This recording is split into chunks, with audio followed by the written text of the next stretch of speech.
मैं doctor Sanjay Kumar Singh, department assistant professor, department of commerce, Ghatshila college, Ghatshila.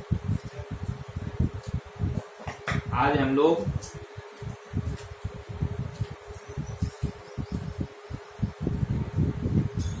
संगठन संरचना के प्रारूप की चर्चा करेंगे। Forms of organisation structure.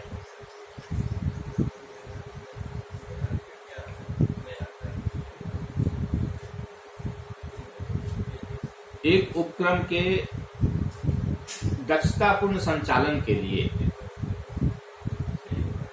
उपक्रम की क्रियाओं को विभिन्न विभागों में समूहबद्ध किया जाता है।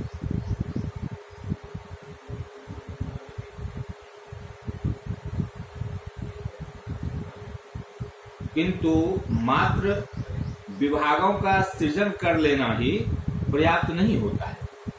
आवश्यकता इस बात की है इन विभागों या विभागीय प्रबंधकों में अधिकारों का वितरण किस प्रकार किया जाए, जिससे कि सभी विभाग कार्यशील इकाइयों के रूप में पूर्ण सामंजस्य के साथ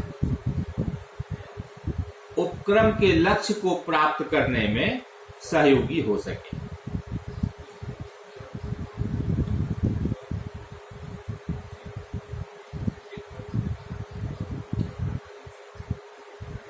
इस दृष्टि से संगठन संरचना के संबंध में प्रश्न उठता है कि अधिकारों का विभाजन एवं संतुलन कैसे स्थापित किया जाए,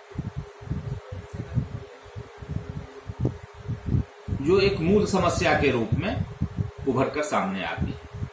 और इसके लिए, इस समस्या के निदान के लिए ही संगठन के विभिन्न प्रारूपों की रचना की गई है। अलग अलग प्रारूप में हम संगठन की कई एक प्रारूप हैं संगठन के, जो उपक्रम के दृष्टिकोण से उपयुक्त संरचना का चुनाव करके उस खास विशेष उपक्रम में उस प्रारूप को लागू किया जाता है। ये प्रारूप क्या सब है, फॉर्म्स क्या सब हैं ऑर्गेनाइजेशन स्ट्रक्चर के? तो पहला है रेखीय संगठन, लाइन ऑर्गेनाइजेशन। दूसरा है रेखा एवं कर्मचारी संगठन, लाइन एंड स्टाफ ऑर्गेनाइजेशन। तीसरा है फंक्शनल ऑर्गेनाइजेशन, कार्यात्मक या क्रियात्मक संगठन। और चौथा है कमिटी ऑर्गेनाइजेशन, समिति संगठन। ये चार तरह के प्रारूप में संगठन की संरचना की जा सकती है। अलग अलग उपक्रम में इसमें से अलग अलग तरह के प्रारूप को अपनाया जाता है उस संगठन की आवश्यकता के अनुसार। हम पहले रेखीय संगठन, लाइन ऑर्गेनाइजेशन की चर्चा करेंगे यहां पर आज। यह रेखीय संगठन जो है, लाइन ऑर्गेनाइजेशन जो है, यह संगठन का सरल एवं सर्वाधिक प्राचीन रूप है। जब से इस तरह के संगठन की जरूरत महसूस हुई, उस समय से चला आ रहा स्वरूप है और काफी सरल स्वरूप है।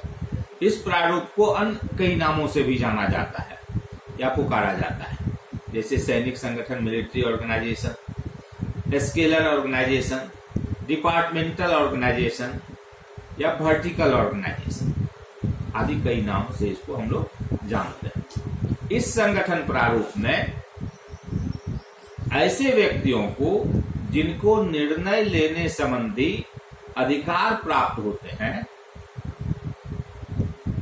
ऐसे व्यक्ति को जिनको निर्णय लेने संबंधी अधिकार प्राप्त होते हैं, सर्वोच्च प्रबंध यानी टॉप मैनेजमेंट और जिन्हें निर्णय लेने संबंधी अल्प अधिकार प्राप्त होते हैं उन्हें प्रथम श्रेणी प्रबंध की संज्ञा दी जाती है। लोअर मैनेजमेंट की, लोअर लेवल मैनेजमेंट की संज्ञा दी जाती है। और इन दोनों को जोड़ने वाला जो मध्य प्रबंध है, मिडिल मैनेजमेंट है, जो जोड़ने वाला है वह मिडिल मैनेजमेंट है। इसलिए रेखीय संगठन श्रेणी प्रबंध के ऊपर की ओर रेखाबद्ध रूप में होता है।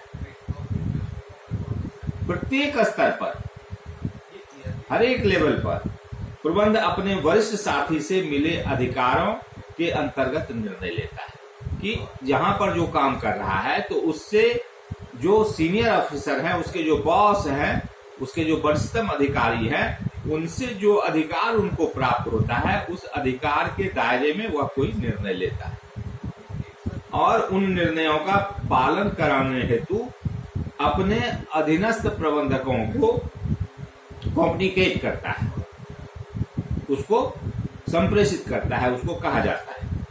और यह क्रम आखिरी स्तर तक इसी प्रकार चलता है।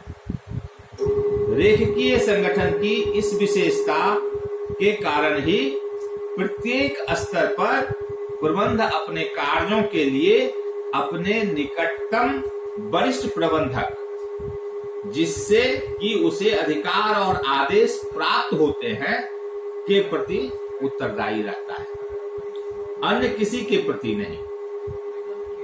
अर्थात इस संगठन प्रारूप में आदेश की एकात्मकता, यूनिटी ऑफ कमांड का सिद्धांत पूरी तरह से लागू होता है। इस संगठन की विशेषताएं क्या है?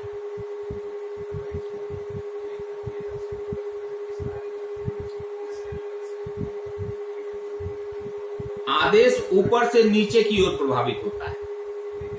जो भी चीज, जो भी निर्णय, जो भी पॉलिसी डिसाइड हुआ ऊपर में, वह जो है सो ऊपर से नीचे की ओर आएगा। नीचे से पॉलिसी डिसाइड होकर के या नीचे से निर्णय बन करके ऊपर की ओर नहीं जाएगा। जो भी निर्णय हुआ वह ऊपर में हुआ और वह ऊपर से नीचे की ओर, वह अपने अधीनस्थ को, फिर वह अपने अधीनस्थ को, फिर वह अपने अधीनस्थ को, इस तरह से जो है वह ऊपर से नीचे की ओर प्रभावित होता है। और उत्तरदायित्व व निवेदन, रिक्वेस्ट, नीचे से ऊपर की ओर जाता है। कोई रिक्वेस्ट है तो वह नीचे से वह रिक्वेस्ट आगे बढ़ते बढ़ते पहला बॉस को, फिर वह बॉस अपने बॉस को, फिर वह बॉस अपने बॉस को, इस तरह से जो है सो वह नीचे से ऊपर की ओर जाता है। तो आदेश ऊपर से नीचे की ओर आता है और रिक्वेस्ट या उत्तरदायित्व जो है वह नीचे से ऊपर की ओर जाता है। अपने अधीनस्थ के ऊपर उत्तरदायित्व के लिए उसका बॉस उत्तरदायी होता है, उसके उत्तरदायित्व के लिए उसका बॉस उत्तरदायी होता है। इसी तरह से यह जो है तो कोई भी रिक्वेस्ट है या जो उत्तरदायित्व है नीचे के आदमी का, वह नीचे से ऊपर की ओर प्रवाहित होता है। दूसरा है, प्रत्येक व्यक्ति को आदेश अपने निकटतम वरिष्ठ प्रबंधक से ही प्राप्त होते हैं। टॉप लेवल मैनेजमेंट पर जो निर्णय हुआ वह सीधे लोअर मैनेजमेंट को, लोअर लेवल मैनेजमेंट के पास नहीं जाएगा, वह पहले मिडिल लेवल मैनेजमेंट के पास आएगा। मिडिल लेवल मैनेजमेंट जो है सो अपने लोअर लेवल मैनेजमेंट को वह देगा। अर्थात कि आदेश सीधा ऊपर से नीचे तक नहीं आएगा। हर बॉस जो है अपने निकटतम, अपने जो इमीडिएट उसका जो सबऑर्डिनेट है वह उसको आदेश पारित करेगा, फिर वह जो है सो नीचे वाले को आदेश पारित करेगा और जहां तक उस आदेश को जाना है वह आदेश इसी क्रम में ऊपर से नीचे की ओर बढ़ता जाएगा और अपने निकटतम को ही हर आदमी आदेश करेगा। ऐसा नहीं कि बीच की श्रृंखला को तोड़ करके वह अपने दो निकटतम को छोड़ करके उसके बाद तीसरे को जाकर के वह देगा, क्योंकि वह डायरेक्ट उसका निकटतम नहीं है, उसका निकटतम कोई और है, उसके निकटतम का फिर कोई निकटतम है। तो इस स्वरूप में जो है आदेश अपने निकटतम वरिष्ठ प्रबंधक से ही प्राप्त होता है। तीसरा है, अधिकार एवं दायित्व एक सीधी रेखा में क्रमिक रूप से संप्रेषित होता है, कम्युनिकेट होता है। अर्थात जो भी अधिकार एवं दायित्व है वह एक सीधी रेखा में, एक स्ट्रेट लाइन में क्रमिक रूप से कम्युनिकेट होता है। सीरीज के रूप में, सीरियल के रूप में जो है सो वह उसका कम्युनिकेशन चलता रहता है। और चौथा है प्रत्येक प्रबंधक के नियंत्रण में, जितने भी प्रबंधक हैं उनके नियंत्रण में अधीनस्थों की संख्या सीमित होती है। जो भी प्रबंधक हैं उसके साथ काम करने वाले जो उनके अधीनस्थ हैं, जो डायरेक्ट उनके अधीनस्थ हैं, उनकी संख्या कम होती है। फिर उस अधीनस्थ के अधीनस्थ हैं, इसलिए कम्युनिकेशन सही तरीके से चलते रहता है।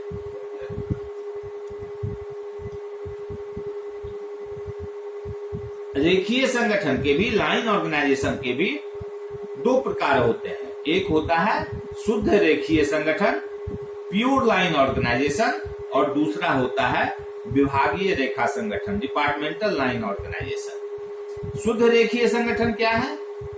इसमें जो है शुद्ध रेखीय संगठन अति लघु स्तरीय फर्म के, जो बहुत छोटे फर्म होते हैं, बहुत छोटे उपक्रम होते हैं, उनके लिए यह उपयुक्त होता है। इसके अंतर्गत किसी भी स्तर पर कार्य करने वाले व्यक्ति व किसी भी लेवल पर काम करने वाला व्यक्ति हो, समान प्रकृति का कार्य करता है। इन व्यक्तियों को नियंत्रण की सुविधा के लिए संख्या अनुसार कई समूहों में बांट दिया जाता है और प्रत्येक समूह अलग अलग सुपरवाइजर के नियंत्रण में कार्य करता है। ये सुपरवाइजर यानी पर्यवेक्षक समान पद व अधिकार प्राप्त होते हैं तथा किसी को भी दूसरे के कार्य समूह में हस्तक्षेप करने की अनुमति नहीं होती है। ये पर्यवेक्षक अधीक्षक के नियंत्रण में, अधीक्षक उत्पादन प्रबंधक के नियंत्रण में तथा उत्पादन प्रबंधक मुख्य प्रबंधक के नियंत्रण में कार्य करते हैं। इसका जो फॉर्मेट होता है, सबसे ऊपर मुख्य प्रबंधक, उसके नीचे में आया, अब वहां से जो है सो ये हुआ जो मैनेजिंग डायरेक्टर है या चीफ मैनेजर जो हुए वो हुए, उनके अंदर में आया उत्पादन प्रबंधक। उत्पादन प्रबंधक जो है सो उसके नीचे में उसका सबऑर्डिनेट हुआ सुपरिटेंडेंट अधीक्षक, और वो अधीक्षक के अंदर में जो है सो फिर अलग अलग समूहों में काम के स्वभाव के हिसाब से कार्य, उसको अलग अलग कार्य समूहों में, जितने समूहों में बांटना है उसको बांट दिया जाता है और प्रत्येक समूह के लिए एक सुपरवाइजर की नियुक्ति की जाती है और उसके नीचे में श्रमिक काम करते हैं। उस सुपरवाइजर के नीचे श्रमिक काम करते हैं। तो श्रमिक को नियंत्रण कौन करता है? सुपरवाइजर। वो अपने कार्य समूह का, अपने यूनिट के श्रमिकों का करेगा। दूसरा यूनिट जो है, दूसरा सुपरवाइजर अपने यूनिट का करेगा और तीसरा सुपरवाइजर अपने यूनिट का करेगा। और यह तीनों का जो है बॉस कौन हुआ? तो अधीक्षक, उससे ऊपर बैठा हुआ है अधीक्षक, जो इस तीनों सुपरवाइजर को नियंत्रित करेगा। और उस अधीक्षक के ऊपर में कौन है? तो उत्पादन प्रबंधक, प्रोडक्शन मैनेजर, वह उस अधीक्षक को कंट्रोल करेगा। और उत्पादन प्रबंधक के ऊपर में हो गया मुख्य प्रबंधक, जो उत्पादन प्रबंधक पे जिसका कंट्रोल है। और कोई भी कम्युनिकेशन जो होगा, आदेश का प्रवाह जो होगा, वह मुख्य प्रबंधक से उत्पादन प्रबंधक को आएगा, उत्पादन प्रबंधक से अधीक्षक को आएगा, अधीक्षक से विभिन्न कार्य समूह के सुपरवाइजर को जाएगा और सुपरवाइजर उस अनुसार श्रमिक से कार्य लेंगे।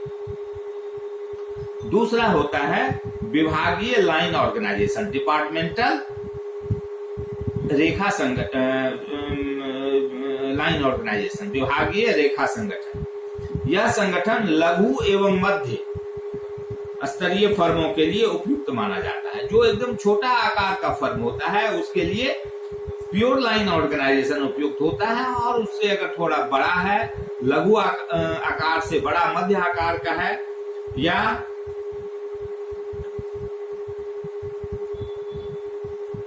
मध्यम आकार का है या लघु में भी थोड़ा बड़ा आकार का है, तो ऐसे फर्मों के लिए, ऐसे उपक्रमों के लिए संगठन संरचना का यह प्रारूप ज्यादा उपयुक्त होता है। इसके अंतर्गत उपक्रम की समस्त क्रियाओं को प्रकृति के अनुसार कई विभागों में बांटा जाता है। हम लोग देखे थे प्योर लाइन ऑर्गेनाइजेशन में हम लोग विभागीकरण नहीं किए थे, अलग अलग विभाग में नहीं बांटे थे उसको। लेकिन यहाँ पर जो है जो काम है उस काम की प्रकृति के हिसाब से जो कार्य वहां पर करने होते हैं उस कार्य की प्रकृति के हिसाब से उसको अलग अलग विभागों में बांट दिया जाता है। और इस प्रारूप में सर्वोच्च पदाधिकारी मुख्य प्रबंधक होता है। उसमें भी मुख्य प्रबंधक होता है सर्वोच्च पदाधिकारी, और इसमें भी मुख्य पदाधिकारी सर्वोच्च मुख्य प्रबंधक ही होता है। और उसके अधीन विभिन्न विभागीय प्रबंधक होते हैं। ये जो डिपार्टमेंट का फॉर्मेशन होता है, ये सारे के सारे जो डिपार्टमेंटल मैनेजर्स होते हैं वो मुख्य प्रबंधक के अधीन कार्य करते हैं। ये उनके प्रति अकाउंटेबल होते हैं। इन विभागीय प्रबंधकों के अधीन अधीक्षक तथा अधीक्षकों के अधीन सुपरवाइजर्स यानी पर्यवेक्षक होते हैं, जो पृथक पृथक समूह का पर्यवेक्षण कार्य करते हैं। अंतर यहाँ पे क्या आ गया कि वहां पे मुख्य प्रबंधक के नीचे क्योंकि उसका आकार छोटा है, वहां डिपार्टमेंटेशन की आवश्यकता नहीं है, विभागीकरण वहां करना आवश्यकता नहीं है। और उससे बड़े आकार में जब हम आते हैं तो वह पद्धति वहां पे काम नहीं करती है कंट्रोल के लिए, कम्युनिकेशन के लिए। तो इसलिए यहाँ पर जो है सो हम विभागीकरण करते हैं और अलग अलग विभाग के अलग अलग प्रबंधक होते हैं जो मुख्य प्रबंधक के अधीन कार्य करते हैं। और इन प्रबंधकों के, इन विभागीय प्रबंधकों के अधीन एक अधीक्षक होते हैं तथा अधीक्षकों के अधीन पर्यवेक्षक होते हैं, सुपरवाइजर्स होते हैं। और फिर उन सुपरवाइजर्स के अधीन जो है अलग अलग कार्य समूह के हिसाब से जो श्रमिक कार्य करते हैं वो श्रमिक होते हैं। और उस प्रत्येक समूह का एक पर्यवेक्षक होता है। प्रत्येक विभाग के प्रबंधक, अधीक्षक और पर्यवेक्षक, इनका जो है फर्म में समान पद माना गया है और उनसे अपेक्षा की जाती है कि वे दूसरे विभाग में हस्तक्षेप न करें। हर विभाग का जो प्रबंधक है वह एक समान पद उसको माना जाता है। हर विभाग के अधीक्षक को एक समान पद माना जाता है और उसी तरह से हर विभाग के पर्यवेक्षक के पद को भी एक समान माना जाता है। और उनसे यह उम्मीद की जाती है, यह आशा रखी जाती है कि वे दूसरे विभाग में हस्तक्षेप नहीं करेंगे, सिर्फ अपने ही विभाग के कार्यों को अपने सक्षमता के अनुसार उसको वो करेंगे। प्रत्येक विभागीय प्रबंधक को आदेश मुख्य प्रबंधक से प्राप्त होता है। जो भी डिपार्टमेंटल मैनेजर्स हैं उनको आदेश कहां से प्राप्त होगा? तो मुख्य प्रबंधक से, चीफ मैनेजर से। तथा विभागीय प्रबंधक केवल अपने विभाग में सीधी रेखाओं में आदेशों को प्रवाहित कर सकता है। और ये जो डिपार्टमेंटल मैनेजर्स होते हैं वह सिर्फ अपने विभाग में, जबकि मुख्य प्रबंधक के अंदर सारे विभाग आते हैं तो वह सारे विभाग के मैनेजर्स को, प्रबंधक को आदेश पारित करेंगे। लेकिन वह विभागीय प्रबंधक जो है वह सिर्फ अपने ही विभाग में सीधी रेखा में, स्ट्रेट लाइन में आदेशों को प्रवाहित करेंगे। एक बात यहां पे और ध्यान रखनी होगी कि यदि एक विभाग का कोई कर्मचारी, जैसे मान लीजिए अधीक्षक, दूसरे विभाग के अधीक्षक को कोई सूचना या परामर्श करना चाहता है, किसी से कोई सूचना लेना चाहता है या सूचना देना चाहता है या कोई परामर्श करना चाहता है, एक विभाग का कोई कर्मचारी अगर दूसरे विभाग के कर्मचारी से, जैसे मान लीजिए अधीक्षक से, इस तरह का कोई आदान प्रदान चाहता है तो वह उचित मार्ग द्वारा ही प्रदान की जाएगी। उचित मार्ग का मतलब थ्रू प्रॉपर चैनल, मतलब वह सीधे उस कर्मचारी से नहीं पूछेगा। मान लीजिए कि ए विभाग का अधीक्षक सूचना या परामर्श को वह पहले जो है ए विभाग के फोरमैन को देगा। ए विभाग का फोरमैन उत्पादन प्रबंधक को देगा और उत्पादन प्रबंधक बी विभाग के फोरमैन को और फिर बी विभाग का फोरमैन विभाग के अधीक्षक को सूचना संप्रेषित करेगा। मतलब अगर ए विभाग का कोई सूचना बी विभाग को या परामर्श के लिए ये करना है तो ए विभाग का फोरमैन उसको अधीक्षक को देगा,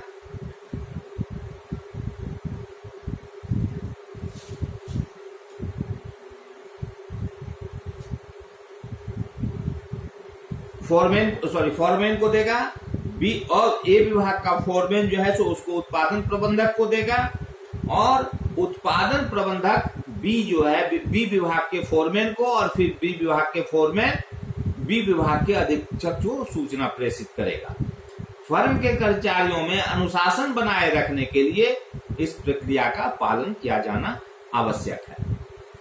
इसका जब चार्ट बनेगा तो इसका इस तरह से बनता है कि ऊपर में सबसे ऊपर में मुख्य प्रबंधक चीफ मैनेजर, उसके अंदर में जितने डिपार्टमेंट बनाए गए हैं वो सारे डिपार्टमेंट, जैसे सपोज कीजिए मार्केटिंग प्रबंधक, प्रोडक्शन प्रबंधक, प्रोडक्शन मैनेजर, वित्त प्रबंधक, फाइनेंस मैनेजर, इसके अलावा भी और अगर कोई डिपार्टमेंट बनाया गया है तो ये सारे जो है सो चीफ मैनेजर्स के डायरेक्ट कंट्रोल में आए, डायरेक्ट अंडर में आए। चीफ मैनेजर इन चारों को कोई सूचना संप्रेषित करेगा, कोई निर्देश देगा, कोई आदेश देगा। अब ये डिपार्टमेंट अपने अपने डिपार्टमेंट में के बॉस होंगे और इनके अंदर में जो है सो फिर जैसे मान लीजिए मार्केटिंग डिपार्टमेंट है, अब इसमें क्या होगा कि सेल्स करना है तो क्षेत्र को बांट दिया जाएगा। विक्रय प्रबंधक, sales manager zone A, sales manager zone B, अगर इससे ज्यादा जोन है तो इसी तरह से ABCD में बांटा जाएगा। उसी तरह से प्रोडक्शन डिपार्टमेंट है, प्रोडक्शन मैनेजर है, उसके अंदर में जो है सो प्रोडक्शन का कार्य चलता रहता है। कई एक प्लांट होता है तो अलग अलग प्लांट को जो है सो अलग अलग आदमियों में बांट दिया, उसका इंचार्ज बना करके, जैसे superintendent plant A, superintendent plant B. अब उसके अंदर में फिर जो है सो वहां पर चूंकि श्रमिक कार्य करता है जिसके पर्यवेक्षण की आवश्यकता है, उस अधीक्षक के अंदर में फिर जो है सुपरवाइजर कार्य समूह के हिसाब से अलग अलग समूह बना करके श्रमिकों का, सुपरवाइजर एक अलग समूह का, सुपरवाइजर बी दूसरे समूह का। उसी तरह से सुपरिटेंडेंट प्लांट बी, उसमें भी फिर उसी तरह से सुपरवाइजर ए ग्रुप का, सुपरवाइजर बी ग्रुप का।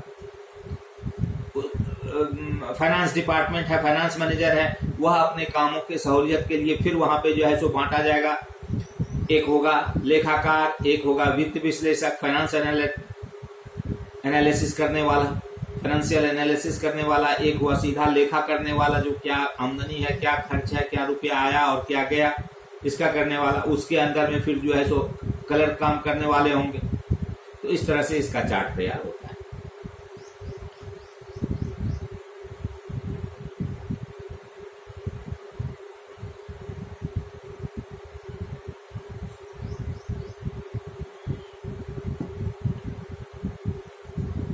तो इस प्रकार हम देखते हैं कि लाइन ऑर्गेनाइजेशन दो रूप में होते हैं।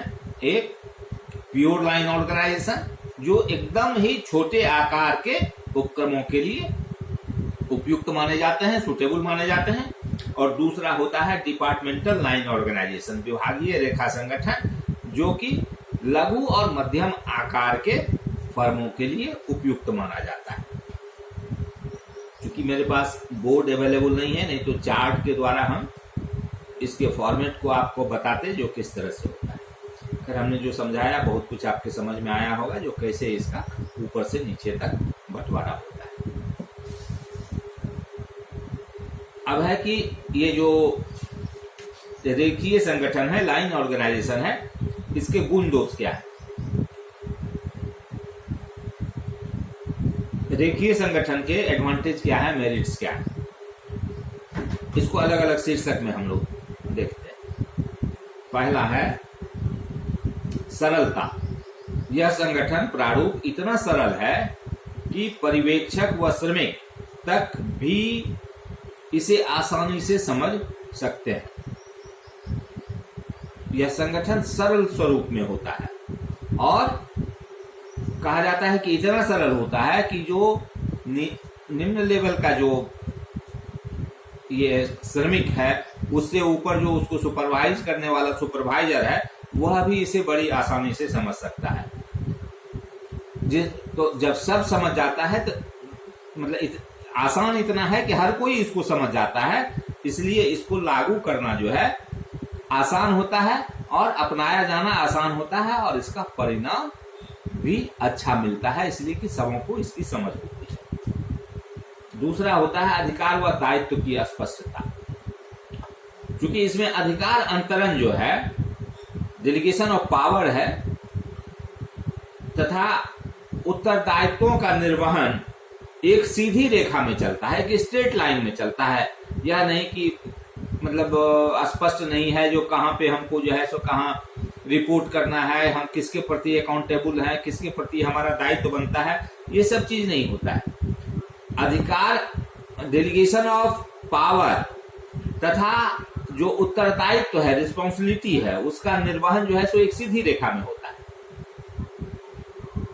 अपने से ऊपर वाले के प्रति वह उत्तरदायी होता है और अपने से नीचे वाले को कोई जिसके प्रति वह उत्तरदायी है उसी से उसको अधिकार की प्राप्ति होती है। तो यह एक सीधी रेखा में चलती है। यह नहीं कि अधिकार कहीं से मिलता है और उत्तरदायित्व किसी के प्रति हो रहे हैं। अतः प्रत्येक अधिकारी अपने अधिकारों व दायित्वों को स्पष्ट रूप से समझता है। तीसरा होता है शीघ्र निर्णय। इसमें किसी भी समस्या के उठने पर शीघ्र निर्णय लिया जाना जो है तथा निर्देशों में परिवर्तन करना वह संभव हो पाता है। चूंकि यह सीधी रेखा में चलता है और इसलिए कोई भी जब समस्या उठती है, पैदा होती है, तो निर्णय को शीघ्र लिया जा सकता है और जो निर्देश पहले से दिया गया है उसमें जो है हम परिवर्तन करना उसमें आसान होता है।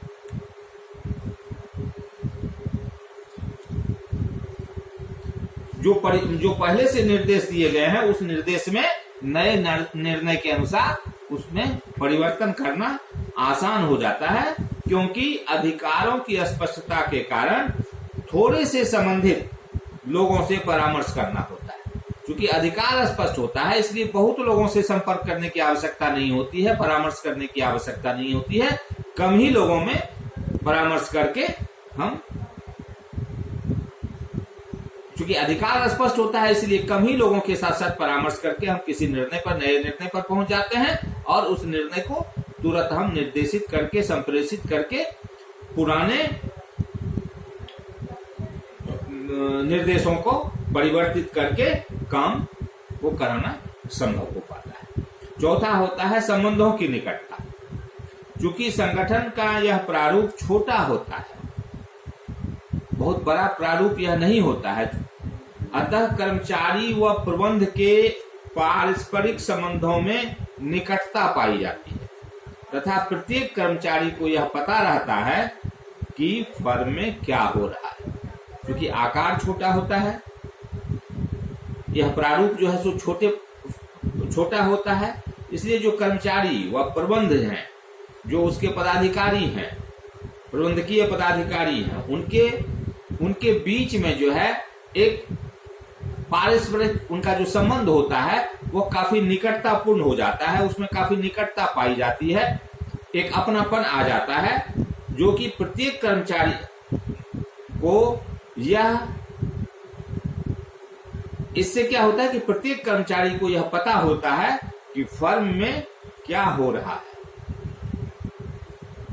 संपर्क इतना नजदीक होता है कि फर्म में होने वाली घटनाओं के बारे में, परिवर्तनों के बारे में ऊपर से लेके नीचे तक सबको पता होता है।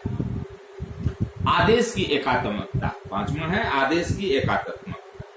इस संगठन में प्रत्येक कर्मचारी या अधिकारी का केवल एक ही बॉस होता है। जितने भी वहां पे काम करने वाले हैं उसका बॉस एक ही होता है जो उसे आदेश दे सकता है।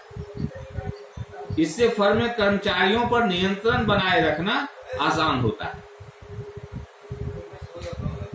हर कोई एक दूसरे को आदेश नहीं दे सकता है, जो जिसका बॉस है वही उसको आदेश दे सकता है। तो एक ही बॉस का आदेश उसको पालन करना है और वह उसी बॉस के प्रति उत्तरदायी होता है। इसलिए जो है जो आदेश की एकात्मकता है, इसके कारण कर्मचारियों में कोई कंफ्यूजन की स्थिति पैदा नहीं होती है और उन पे नियंत्रण बनाए रखना, चूंकि एक ही आदमी के प्रति वह अकाउंटेबल है और वहीं से उसको अधिकार प्राप्त है, इसलिए उसका जो इमीडिएट बॉस है वह उस पर अपना अच्छा नियंत्रण बनाए रखने में सक्षम होता है, नियंत्रण बनाना आसान होता है। लोच, फ्लेक्सिबिलिटी। इस संगठन प्रारूप में पर्याप्त मात्रा में लोच पाई जाती है। फर्म की आवश्यकता अनुसार नया विभाग खोलकर या एक विभाग में अधिकार स्तरों में परिवर्तन करके फर्म की आवश्यकता से सामंजस्य स्थापित किया जा सकता है। लोच का मतलब हुआ कि हम जो निर्णय लिए हैं उस निर्णय पर हम रिजिड नहीं है कि यही होगा। अगर कोई परिवर्तन होता है, विशेष परिस्थिति उत्पन्न होती है, तो हम उस निर्णय को पलट भी सकते हैं और पलटने में आसानी इसलिए होती है कि निर्णय लेने में आसानी होती है। इसमें निर्णय लेने में जो है बहुत अधिक क्लिष्टता नहीं है,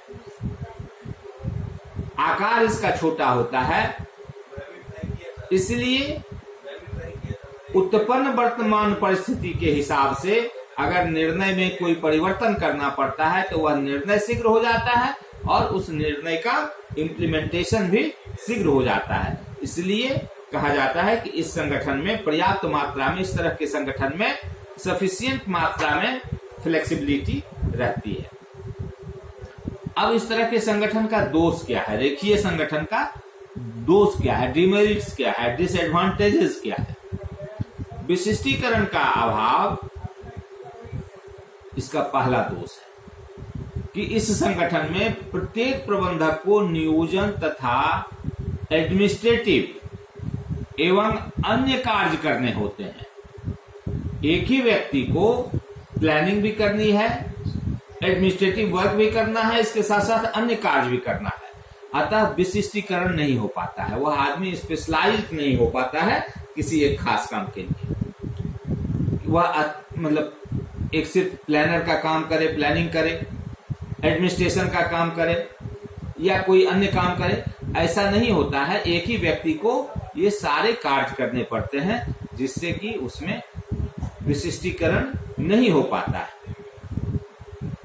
अब मान लो कि एक मतलब उत्पादन प्रबंधक को कच्चे माल का क्रय भी करना पड़ता है, जो प्रोडक्शन मैनेजर है उसी को कच्चा माल भी क्रय करना है, वस्तु को डिजाइन भी करना है, जो किस तरह का वस्तु बनेगा, प्रोडक्ट तैयार होगा, क्वालिटी को भी देखना पड़ता है कि क्वालिटी सही है कि नहीं है, और इसके अतिरिक्त उत्पादन का जो परिचालन कार्य है, उत्पादन मतलब जहां पे मशीन और संयंत्र चलता है, जो कार्य संचालन होता है, बनता है, उसको भी देखना पड़ता है।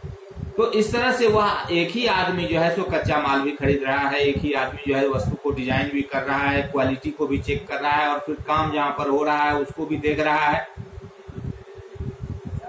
ऑपरेशंस को भी देख रहा है। तो इससे क्या होता है, सभी के संबंध में निर्णय लेना उसी को पड़ता है, अकेला व्यक्ति को लेना पड़ता है, परंतु एक व्यक्ति इन सभी कार्यों का विशेषज्ञ नहीं हो सकता है। इसलिए इस तरह के इसमें, लेकिन चूंकि यह छोटे आकार पे होता है, यह फर्म के लिए यह स्वरूप होता है, इसलिए इसमें बहुत ज्यादा लोगों को रखा भी नहीं जा सकता है और इसलिए एक ही आदमी हर एक चीज का एक्सपर्ट होता है, वो किसी एक चीज का एक्सपर्ट नहीं हो सकता है। यानी कि विशिष्टीकरण का अभाव होता है, लैक ऑफ स्पेशलाइजेशन होता है। दूसरा है प्रमुख अधिकारियों पर अत्यधिक कार्यभार।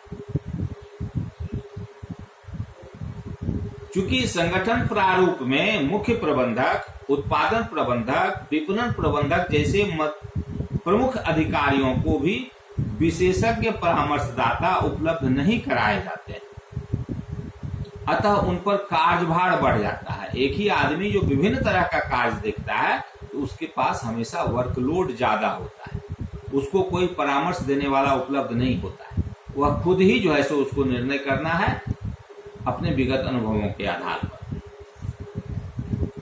इस वजह से उनके ऊपर कार्यभार बढ़ा रहता है और इससे क्या, इसका प्रभाव क्या होता है, तो संगठन की प्रभावशीलता में कमी आ जाती है, इफेक्टिवनेस में कमी आ जाती है। ये जो लाइन ऑर्गेनाइजेशन में प्रबंधक के सिर पर, एक ही सिर पर कई तरह के टोप होते हैं, यानी टोपी होती है। ये जो कहावत है ये यहाँ पे लागू होती है कि एक ही आदमी कई भूमिका में होता है, wear too many hats। तीसरा होता है फर्म के आकार में वृद्धि होने पर अनुपयुक्त। जैसा कि पहले ही हम बताए हैं कि यह छोटे आकार के फर्म के लिए यह ज्यादा उपयुक्त होता है, इसलिए जब फर्म का आकार बढ़ता है तो इसके स्वरूप में भी परिवर्तन की आवश्यकता हो जाती है, क्योंकि यह बड़े आकार के फर्म या उपक्रम के लिए यह उपयुक्त नहीं होता है।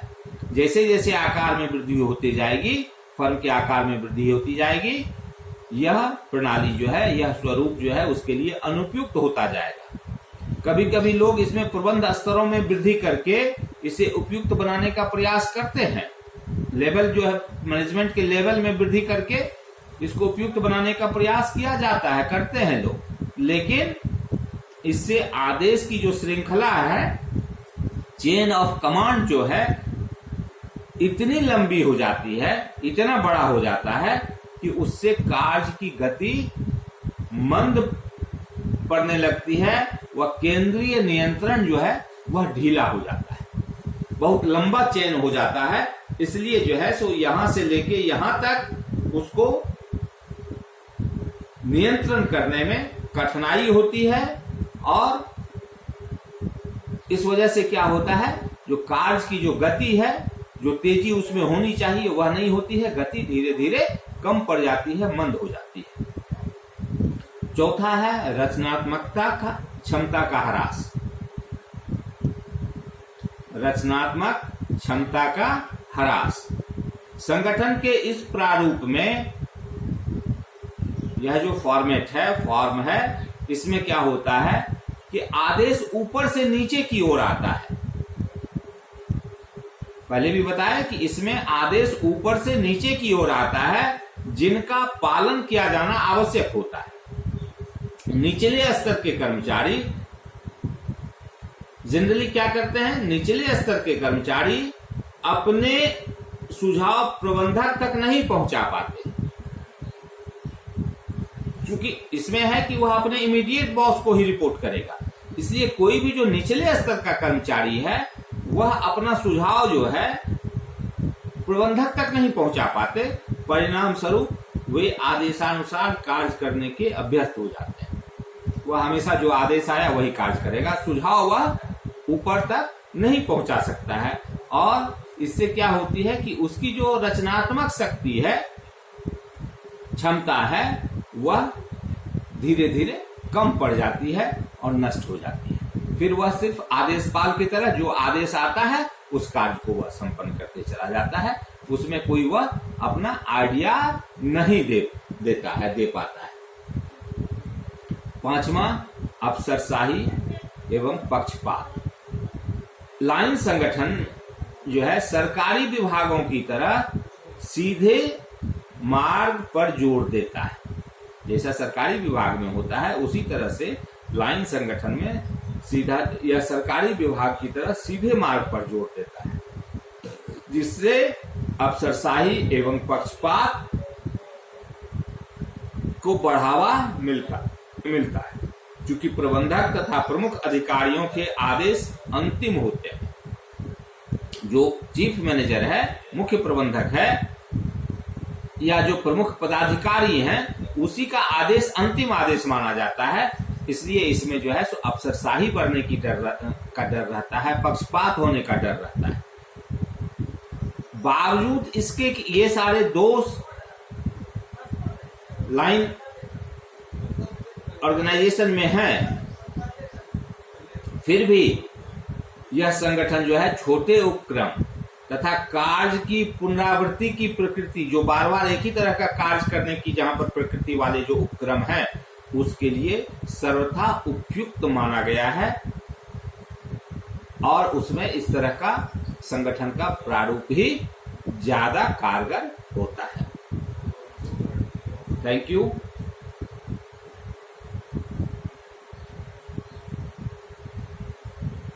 अगली चर्चा में हम लोग लाइन एंड स्टाफ ऑर्गेनाइजेशन की चर्चा करेंगे।